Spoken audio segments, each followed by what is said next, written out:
2024년 3월 말에 삼청동 안가에서 5명이 만난 거죠. 그렇습니다.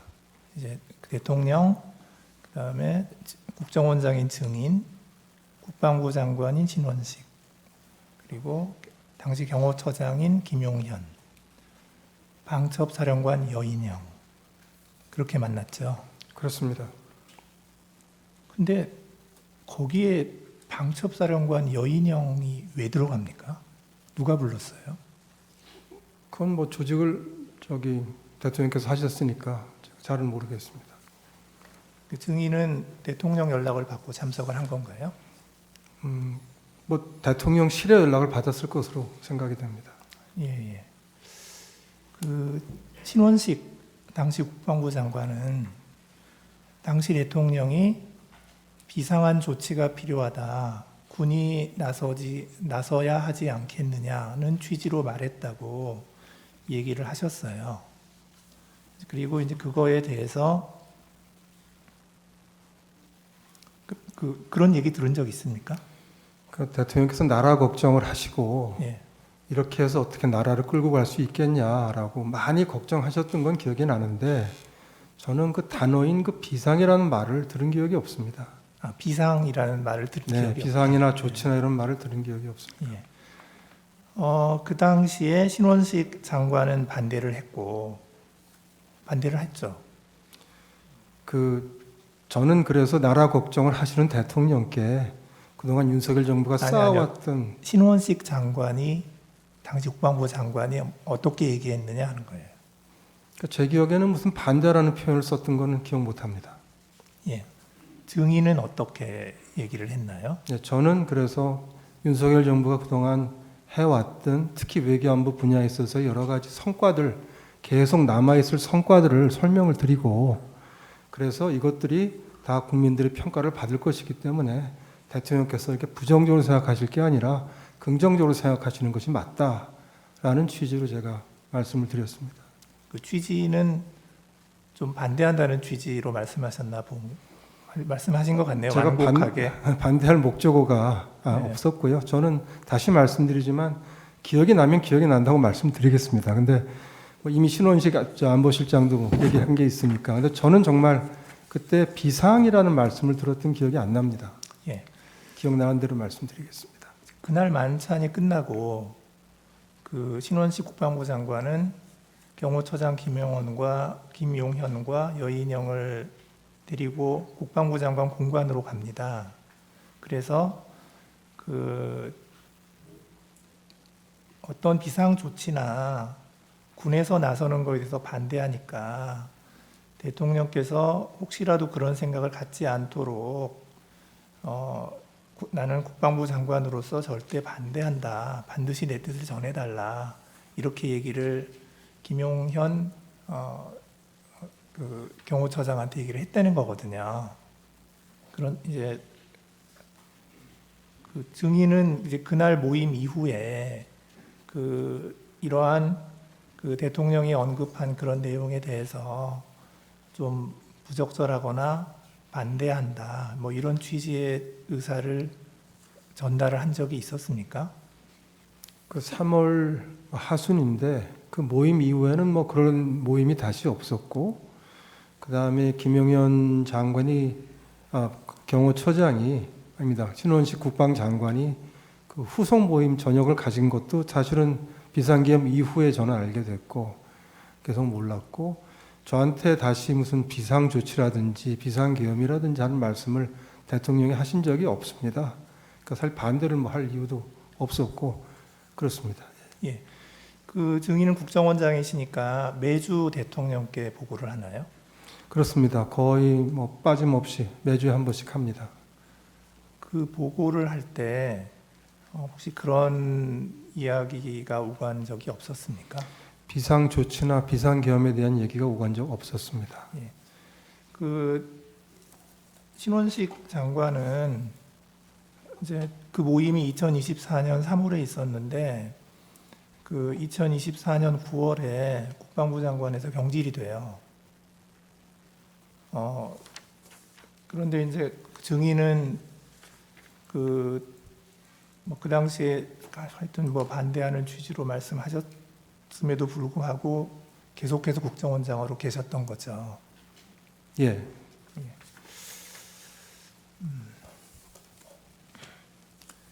그 여인영 사령관은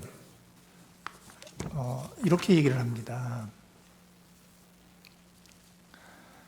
3월 말 삼청동 안가에서 신원식 국방부 장관이나 조태용 국정원장이 계엄을 말렸습니다.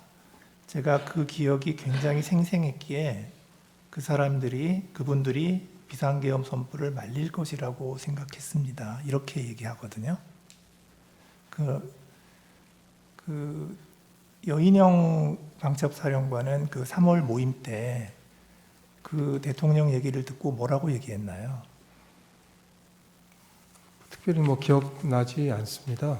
여인홍 사령관은 어떤 방첩사를 이제 원복시켜서 좀 제대로 기능하게 하는 것이 임무이기 때문에 그런 차원에서 이제 말씀들 했던 것 같고 그 외에는 제가 특별히 기억나지 않습니다. 예.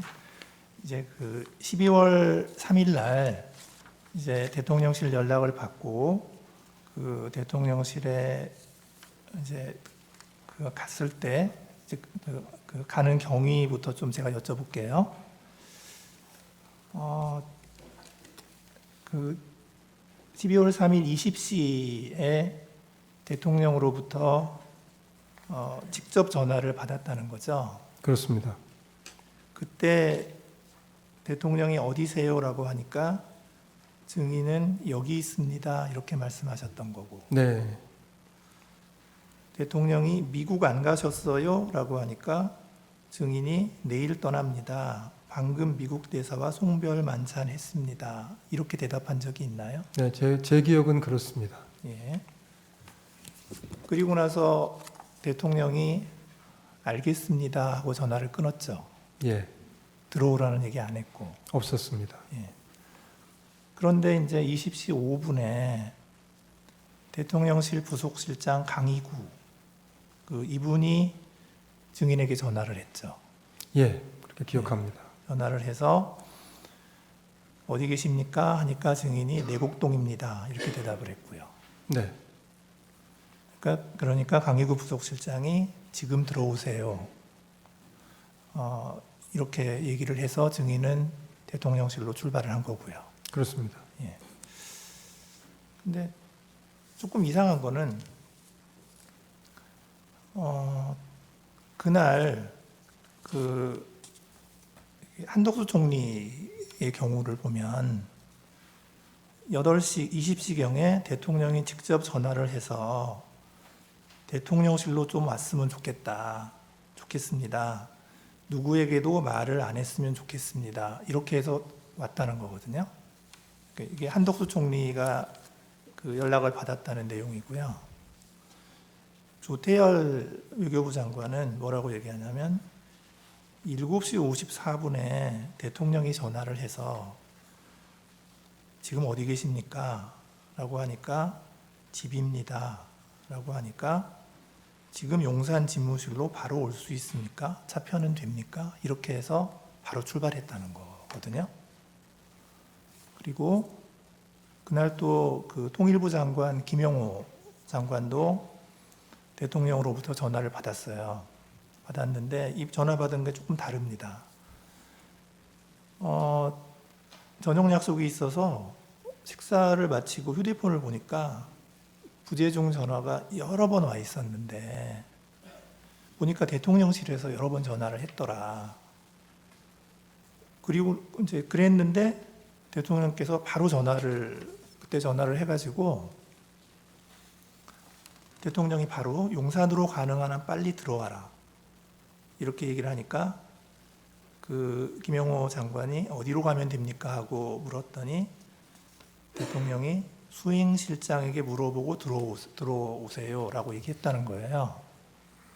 그러니까 이 김영호 장관은 아마 그 부속실에서 먼저 전화를 여러 번 했는데 이제 연락이 안 되니까 대통령이 전화 안 받는다고 그러니까 대통령이 바로 전화를 했던 것 같아요. 그다음에 이제 이상민 행안부 장관은 연락을 어떻게 받았냐면 6시 11분경에 김용현 국방부 장관으로부터 전화가 와서 지금 어디냐라고 묻기에 울산에서 김장 행사하고 회의하다가 서울 가는 길이다 라고 대답을 하니까 몇 시쯤 도착하냐 라고 하니까 8시 넘어서 도착한다 라고 하니까 도착하는 대로 바로 용산으로 들어오라 고 얘기를 했고 8시경에 역시 그 강희구 부속실장이 전화를 해서 용산으로 바로 들어오라고 해서 갔다는 거고요. 그래서 이렇게 쭉 보면 다른 분들은 전화를 한 번 받았어요. 그 대통령이 직접 전화를 하거나 아니면 부속실에서 전화를 하거나 증인만 2번 받았거든요. 왜 그랬을까요? 저로서는 뭐 알기 어려운 부분이고 제 기억에 따라 말씀을 드렸습니다.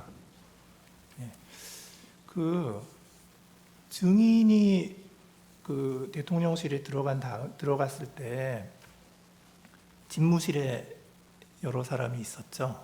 네, 원탁에 앉아 계셨습니다. 예, 대통령이 있었고 한덕수 국무총리가 있었고 네, 김용현 국방장관이 있었고 예, 이상민 행안부 장관이 있었고 박성재 법무부 장관이 있었고 네, 그다음에 김영호 통일부 장관이 있었고요. 맞습니다.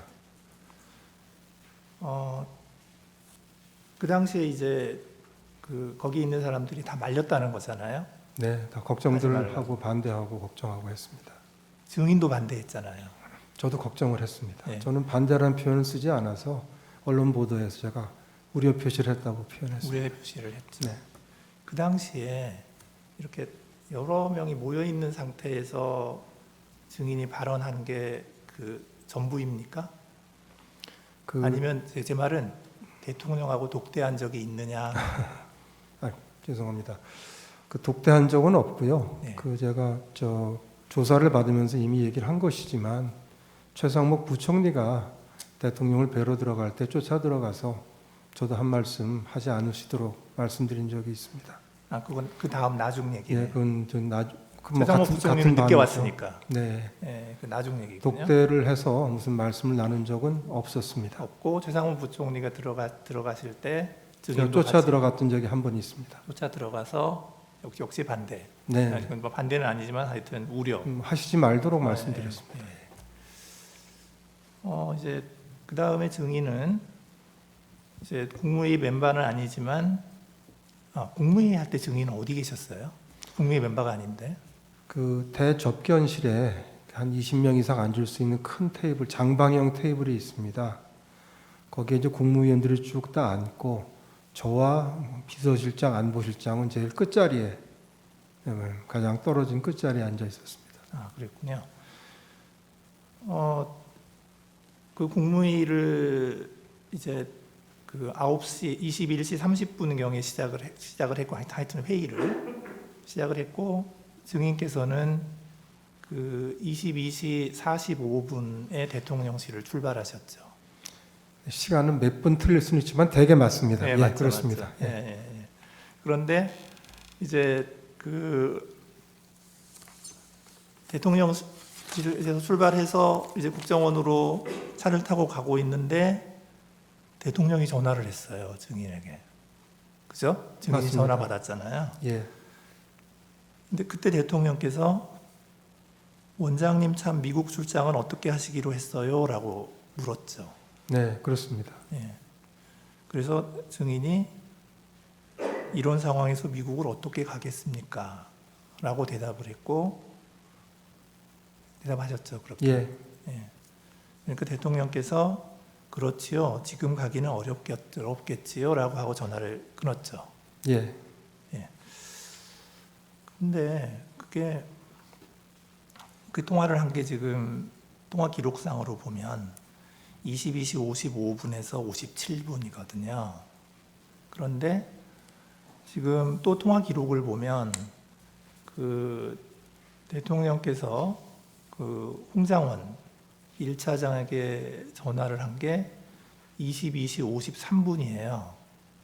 그런데 그 통화 시간이 1분 24초입니다. 꽤 길게 했어요. 그리고 그 지금 홍장원 차장의 그 진술에 의하면 그 전화 때 대통령께서 첫 말씀이 봤지? 비상계엄 발표하는 거. 이렇게 하길래 홍장원 차장이 네 봤습니다. 이렇게 하니까 대통령이 이번 기회에 싹 다 잡아들여. 싹 다 정리해. 그리고 국정원에도 대공수사권을 줄 테니까 우선 방첩사를 도와. 지원해. 자금이면 자금, 인력이면 인력, 무조건 도와.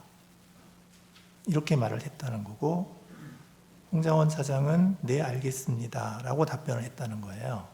그러니까 대통령이 그래 잘해 라고 격려하고 통화를 마쳤다. 그러니까 이게 1분 24초를 통화를 했으니까 그러니까 22시 53분에 전화를 해서 1분 24초 통화를 하고 그 다음에 22시 55분에 증인에게 전화를 바로 한 거예요. 그러니까 이 갭이 30초밖에 없어요. 그 말씀 좀 올려도 되겠습니까? 그 네네. 정확한 분은 제가 기억을 못 하고요. 네, 22시 55에서 57이라고 지금 돼 있는 걸 저도 봤는데 네네. 통화한 그 시간은 사실은 30초가 좀 안 되는 걸로 제가 기억합니다. 짧았습니다, 사실은. 아, 증인하고. 예, 그렇습니다. 네, 그러니까 제 말은 뭐냐면 아니 대통령이 지금 홍장원 차장한테 이제 굉장히 굉장히 많은 지시를 막 했는데 그리고 나서 바로 국정원장한테 전화를 해가지고는 참 한가한 얘기를 한 거예요. 미국 출장 어떻게 하실래요? 좀 잘 이해가 간 거거든요. 그래서 대통령께서 53분에 홍 차장한테 그런 얘기를 하셨는지에 대해서 저는 확신이 없습니다. 홍 차장 말을 신뢰하기가 좀 어렵습니다. 아, 예, 예, 예. 그 다음에 23시 30분에 이제 국정원 정무직 회의가 열렸죠. 그렇습니다. 예, 예. 그때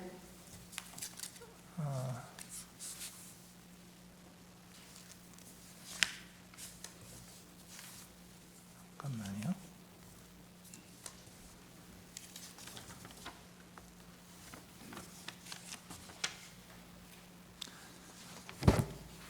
그때 홍장원 차장이 이런 얘기를 했죠. 원장님, 비상계엄에 대해 사전에 알고 계셨습니까? 라고 얘기를 했고 제 증인이- 기억은 원장님 이거 언제 하셨어였습니다. 아, 이거 언제 하셨어요? 네. 예, 예.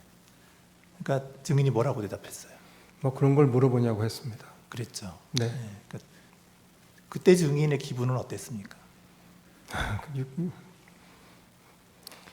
좀 엉뚱한 질문이고 사실 뭐 맞지 않는 질문이라고 생각했습니다. 네네. 그래서 이제 쭉 회의를 하고 이제 그 하여튼 좀 여러 가지 이제 업무에 관한 얘기를 하고 회의를 마쳤죠. 예, 회의가 끝났는데 이제 홍장원 차장이 쫓아왔죠. 뒤를 네, 따라왔죠. 몇 분 있다가 저희 다시 뒤를. 왔습니다. 예. 그때 그 홍장원 차장은 이렇게 얘기를 해요. 대통령께로부터 전화를 받았습니다. 대통령께서 원장님이 미국 출장을 가셨는지 아셨나 봅니다. 이렇게 얘기를 하고 얘기를 했는데 증인은 그 당시에 뭐라고 대답을 했나요? 저는 딱 부러지게 뭐 얘기했던 기억이 없습니다. 무슨 얘기를 하는지 다 들어보려고 가만히 있었습니다. 그러니까 아무 말 없이 가만히 계셨다는 그렇습니다. 거더라고요. 네, 그리고 홍장원 차장이 다시 얘기를 합니다. 대통령께서 방첩사를 지원하라고 합니다. 라고 그런 얘기 했죠. 그렇습니다. 증인이 대답을 했나요? 무슨 얘기지 하고 생각을 했습니다. 대답은 안 하셨죠.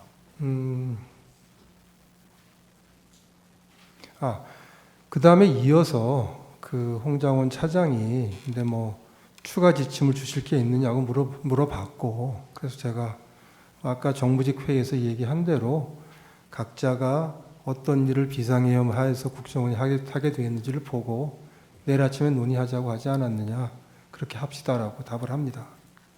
그 앞에 홍장원 차장이 한 번 더 얘기를 하죠. 방첩사가 이재명, 한동훈을 잡으러 다닙니다. 그 앞이 아니고요. 그 다음인가요? 재판관님, 저기 이제 저한테는 처음에 와서 대통령께 전화를 받았다. 네. 제가 이제 궁금하죠. 뭐 무슨 말씀을 하셨나 했더니 이어서 뭐 방첩사를 도와주라고 했다. 저는 뭐 도와주라고 했다고 기억하는데, 그래서 말씀처럼 저는 이제 듣던 얘기고, 또 비상계엄하에서 방첩사를 우리가 도와줄 게 있지 않습니까? 그랬더니 그럼 뭐 놀랄 일은 아닌데, 다만 대통령께서 1차장한테 전화하신다는 얘기를 처음 들었기 때문에 저 속으로는 굉장히 궁금한데, 제 성격이 그렇습니다. 대놓고 어떻게 하다 대통령 전화를 받았냐라고 물어보는 성격은 아닙니다. 그래서 그냥 들었고 나중에 한번 알아봐야 되겠다고 생각했고요. 그다음에 그 이제 조금 있다가 이어서 뭐 안색 얘기를 해서 제가 기억을 하는데, 안색을 쭉 살폈는데 뭐 생각이 복잡하시다고 했나, 하여튼 뭐라고 표현을 하면서 근데 혹시 더 지침을 더 주실 게 있느냐고 라고 얘기해서 제가 아니 뭐 더 줄 거 없고 정무직 회의 때 얘기했던 거하고 같다라고 뭐 좀 설명을 했겠죠. 설명을 했더니 정말 그때는 좀 뜸을 좀 들인 다음에, 근데 이재명, 한동훈 오늘 밤에 좀 잡으러 다닐지 모르겠습니다, 뭐 이런 취지로 얘기를 해서 지금 또 갑자기 무슨 소리냐라고 저는 생각했습니다.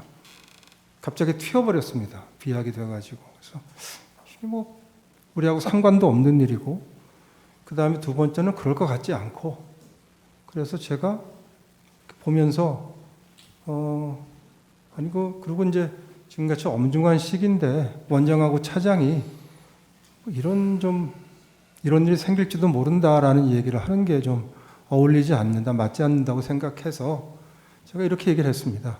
아까 얘기한 것처럼 내일 아침 회의 때 다 우리 국정원이 하게 되어 있는 일을 의논을 하는 거로 하자.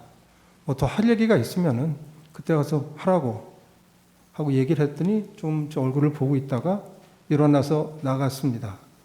그겁니다.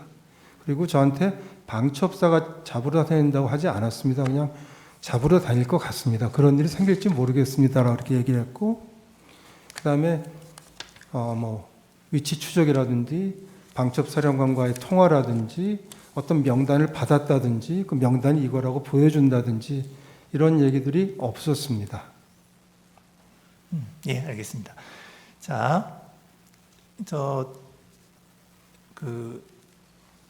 이제 그날 22시 30분에 국정원 정무직 회의를 하기 전에 이제 무슨 일이 있었냐면은, 이게 여인영 방첩사령관이 이렇게 얘기를 해요. 자기가 텔레그램 전화로 22시 30분에, 그러니까 1시간 전이죠. 22시 30분에 조지호 경찰청장에게 전화를 해서 체포 대상자 14명에 대해서 이야기를 하고 위치 추적을 부탁했다. 그 여인영이 그렇게 얘기를 하거든요. 예. 근데 이제 그 연락을 받은 조지호 경찰청장이 이제 뭐라고 얘기를 하냐면, 여인용 사령관한테서 전화가 왔는데 메모를 좀 해달라고 얘기를 했다, 자기한테. 그래서 조지호 경찰청장이 준비되었다라고 하니까 사람 이름을 불렀는데 15명 이름을 불렀다. 가장 먼저 불렀던 것이 이재명, 그리고 우원식, 박찬대, 정청래, 김명수, 권순일이라고 했고, 또 다른 이름을 불렀는데 김동연이라고 해서 경기도지사냐 이렇게 여인영한테 물어봤더니 김동현이다 이재명 무죄 선고한 판사다.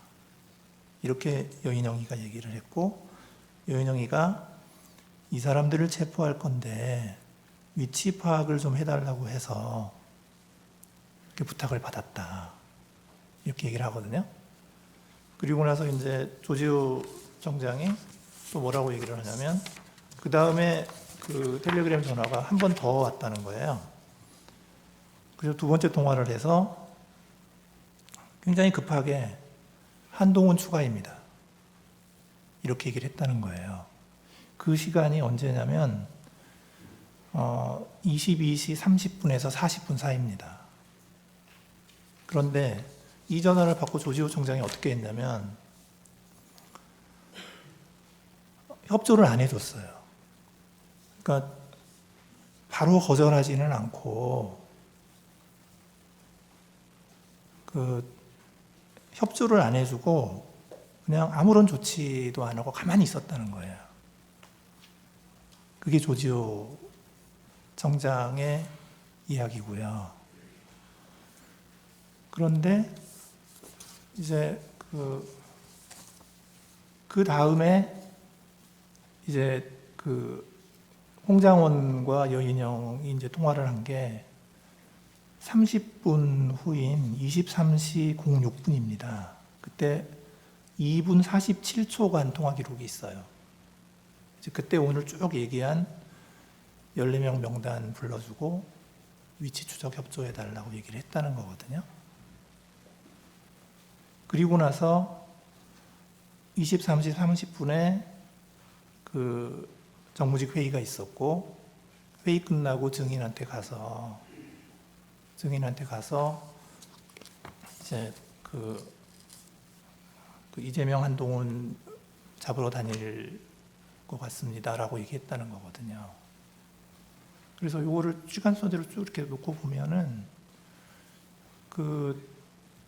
지금 이 홍장원 차장이 그렇게 한가하게 증인에게 얘기했을 것 같지가 않아서 그 증인이 들은 내용이 그냥 정말로 그냥 증인이 이렇게 듣고 나서도 이렇게 그냥 뭐 내일 얘기합시다라고 할 정도로 그 정도로밖에 얘기를 안 했나요? 그 재판관님, 제가 이 부분을 아주 정확하게 기억하고 말씀을 드립니다. 이 엄정한 법정에서 다른 말씀을 드리면 안 되기 때문에 제가 진실대로 제 기억대로 그대로 말씀드린다는 말씀을 드리고, 한 가지만 더 추가해서 말씀드리면, 말하자면 큰 비밀을 이제 얘기를 했다면 그런 비밀이 하나 생긴 거 아니겠습니까? 그럼 그렇게 큰 비밀이 생겼는데 제가 홍장원 차장을 교체하자고 대통령께 건의드린다는 것이 굉장히 어려웠을 겁니다. 근데 제가 정치적 중립을 이유로 해서 교체 건의를 드렸습니다. 그걸 보시더라도 만일에 홍장원 차장이 저한테 자세히 얘기를 하고 했다면 제가 보기에는 교체 건의하기 상당히 어려웠을 것이다. 그것만 봐도 그건 아니었을 것이다 라고 제가 이렇게 말씀을 좀 드리겠습니다. 예. 김대우라고 방첩사의 단장이 있습니다. 그래서 그날 실제로 국회로 갔던 사람이거든요. 근데 이제 이분은 또 뭐라고 얘기를 하냐면, 여인영 방첩사령관이 이제 말씀하시기를 김용현 국방부 장관님으로부터 명단을 받았다면서 김대우 단장에게 수첩에 받아 적으라고 하였습니다. 그런데 그게 뭐 이재명, 한동훈, 우원식, 김어준, 박찬대, 조국 등의 이름이 기억이 나는데 14명이었습니다. 이렇게 얘기를 했는데, 그래서 이런 것들도 보면은 여인영 방첩사령관 입장에서는 홍장원 차장에게 그런 통화를 하지 할 필요성은 있었던 것으로 생각이 되거든요. 근데 하여튼 증인 생각으로는 홍장원 차장이 그렇게 심각하게 얘기한 게 아니다. 그날 밤에 있었던 일은 제가 진실대로 말씀을 드렸고, 만일 홍장원 차장이 얘기한 대로 얘기를 했으면은 제가 지침을 내리고 같이 남아서 공간에 퇴청을 하는 것이 아니라 아마 사무실에 나와서 뭔가 일을 하거나 아니면 뭐 뭔가 결정을 했을 것입니다. 그래서 제가 말씀드린 그대로 저로서는 도저히 이해할 수 없고 알아듣기 어려운 방법으로만 얘기를 했고, 그 이상 얘기를 하지 않았다는 말씀과, 그거를 처음 제가 이런 일이 있다는 걸 그렇게 얘기한다는 걸 알게 됐던 건 12월 6일 오전이라는 말씀, 그리고 만일에 그런 그런 비밀스러운 얘기를 제가 들었다고 할 것 같으면, 그러면 그건 제가 홍장원 차장 교체를 건의하기 굉장히 힘들었을 거라는 거. 그리고 만일 그게 사실이라면 어찌 보면 국정원장인 제가 교체가 될 일일지도 모르는 것이죠. 그래서 이게 앞뒤가 맞지 않는 말씀이고, 그래서 저는 제가 기억나는 대로 쭉 말씀을 드렸다라고 하는 제 말씀 다시 한번 드리겠습니다. 예, 알겠습니다. 예, 감사합니다.